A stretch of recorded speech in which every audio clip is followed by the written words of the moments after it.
ಥರ ತಿಂದು ಬಿಟ್ಟಿದೆ. ಇದಕ್ಕೆ ಎಣ್ಣೆ ಹೊಡಿತಾ ಇದೀವಿ ಇವಾಗ. ಅಲ್ಲಿ ನೋಡಿ ಇವಾಗ ತೋಟ ನೋಡಿ ಈ ಥರ ಇದೆ.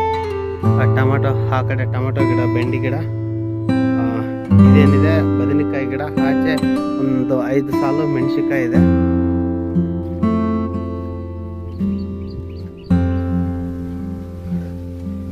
ಸ್ನೇಹಿತರೆ ಇವಾಗ ನೋಡಿ, ಇವಾಗ ಎಣ್ಣೆನ ಇದನ್ನ ಕೊಟ್ಟಿದ್ದಾರೆ ಹೊಡಿಯೋದಕ್ಕೆ. ಹುಳ ಆದರೆ 2 ಕೊಟ್ಟಿದ್ದಾರೆ.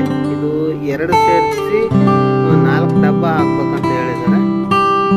ನಾವು 5 ಡಬ್ಬ ಹೊಡಿತೀವಿ, ಯಾಕಂದರೆ ಗಿಡಕ್ಕೆ ಪೆಟ್ಟಾಗಬಾರ್ದು. ಅದಕ್ಕೆ 5 ಡಬ್ಬನ ಹೊಡಿತೀವಿ. ಸಿಲ್ನ ಇನ್ನೂ ಹೊಡೆದಿಲ್ಲ. ಇವಾಗ ಇನ್ನೇನು ಇವಾಗ ಮಿಕ್ಸ್ ಮಾಡ್ತೀವಿ. ಇವಾಗ ನೋಡಿ ಈ ಎಣ್ಣೆ ಮಿಕ್ಸ್ ಮಾಡೋದು ಹಿಂಗಿದೆ. ಇವಾಗ ಇದರಿಂದ ಅಳತೆ ಮಾಡಿದ್ದೀವಿ ನಾವು. 1 ಡಬ್ಬ, ಇದು 1 ಎಣ್ಣೆ ಡಬ್ಬಿಗೆ 2ನ್ನ ಹಾಕ್ತೀವಿ. 10 ಡಬ್ಬನ ಹಾಕಿದ್ದೀವಿ. ಇವಾಗ 1 ಡಬ್ಬಿಗೆ 2ನ್ನ ಮಿಕ್ಸ್ ಮಾಡ್ತೀವಿ.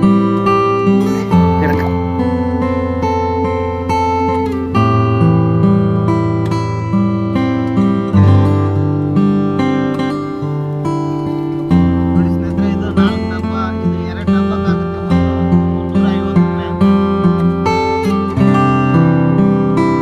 ಏನು ವಾಸನೆ ಅದು ಏನಿಲ್ಲ.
ಇಲ್ಲಿ ಜಾಸ್ತಿ ಬಾವಿಗಳಲ್ಲಿ ನೀರಿಲ್ಲ.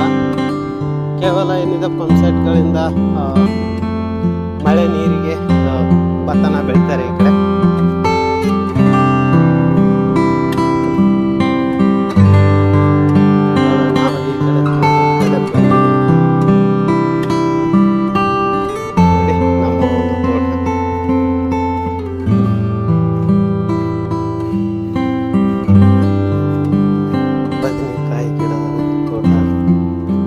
ತೋಟ ಸ್ನೇಹಿತರೆ, ಸೆದೆ ತೆಗೆದು ತುಂಬ ಕಷ್ಟ ಆಗ್ತಾ ಇದೆ. ಅದಕ್ಕೆ ಮಧ್ಯದಲ್ಲಿ ಎಡೆ ಹೊಡೆದ್ಬಿಟ್ಟು ಸೆದೆ ತೆಗೋಣ ಅಂತ ಲೆಕ್ಕ ಹಾಕ್ತಾ ಇದೀವಿ. ಅದಕ್ಕೆ ನೋಡಿ ಇವಾಗ ಕಾಶಪ್ಪ ಏನಿದೆ ಹೊಡಿತಾ ಇದ್ದಾನೆ. ನಾನೇ ಹೊಡೆದಿದ್ದು ಇಷ್ಟೊತ್ತು ಸುಮ್ಮನೆ, ಈಗ ಅವನ ಕೈಯಲ್ಲಿ ಕೊಟ್ಟಿದ್ದೀನಿ. ನೋಡಿ ಹೇಗಾಗುತ್ತೆ ಎಡೆ ಅಂದ್ಬಿಟ್ಟು. ಈಗ ನೋಡಿ ಎಡೆ ಹೊಡೆದಿದ್ದೀವಿ, ಇದು ಹೊಡೆದಿಲ್ಲ ಈ ಕಡೆ. ಸ್ವಲ್ಪ ಇದು ಎಡೆ ಹೊಡೆದ್ರೆ ಸೆದೆ ತೆಗೆಯಲು ಈಜಿ ಆಗುತ್ತೆ. ಚಂದ ಒತ್ತಿ ಒಂದೇ ಸರ್ತಿ ಹಂಗೆ ಬೇಗನ್ ಮಾಡಬೇಡ, ಮೆಲ್ಲಗೆ ಸ್ವಲ್ಪ ಸ್ವಲ್ಪ. ಹಂಗ ಒಂದೇ ಸರ್ತಿ ಓದ ಅದು ಹಿಂಗೆ ಮಾಡ್ಕೊಂತ ಹೋದ್ರೆ.